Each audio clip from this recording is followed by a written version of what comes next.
Mesdames, Mademoiselles et Messieurs, bienvenue sur le journal de ce jour. Le deuxième vice-président de la Chambre des représentants, le Dr Ahmed Haouma, a appelé lors d'une réunion avec le chef du Comité suprême de lutte contre l'épidémie de corona, Abdelrazak Nazouri, à payer plus de renforts médicaux aux hôpitaux de Sud, y compris des respirateurs et des lits, et certains médicaments pour les centres de quarantaine en prévision de l'urgence. Il a souligné la nécessité de créer de nouveaux centres de pierre et de humains médicaux et de répondre à tous les besoins de la région pour répondre. Pour sa part, Nadouri a chargé le commandement de la région militaire du Sud de soutenir les directions de la sécurité dans la mise en œuvre des décisions de couvre-feu et de travailler pour la sécurité.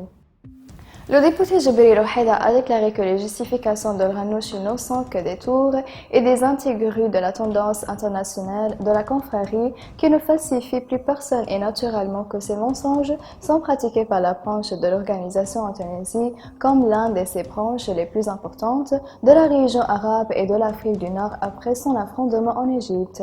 Ouhaida a affirmé la tendance à l'extrémisme et Oman ne reconnaît pas l'État national et rêve ce qu'il appelle le califat islamique sous le slogan de la gouvernance de Dieu, c'est leur objectif et tous les rôles qu'il assume sous le couvert de la démocratie n'en sont qu'un moyen et un tour à leur approche planifiée.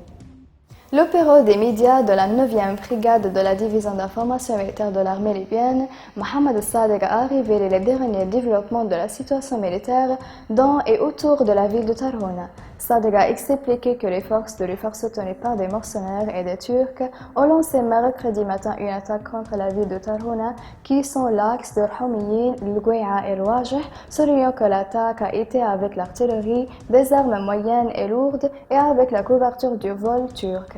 Sadegh a confirmé que les forces de l'armée libyenne étaient non en mesure de repousser l'attaque contre la ville. Le Centre national de lutte contre les maladies a publié sa déclaration numérotée 89 dans laquelle il a annoncé que 14 nouveaux cas ont été infectés en Libye par le virus corona immigrant Covid-19. La déclaration du Centre national a déclaré que les résultats étaient les suivants. 2 nouveaux cas de trébolie aérienne, un nouveau cas de voyage depuis la ville d'Ouzintan, 11 cas positifs pour les citoyens rentrés de Sabha dans d'autres pays. Mesdames et messieurs, la fin des résumés. Merci pour votre attention et au revoir.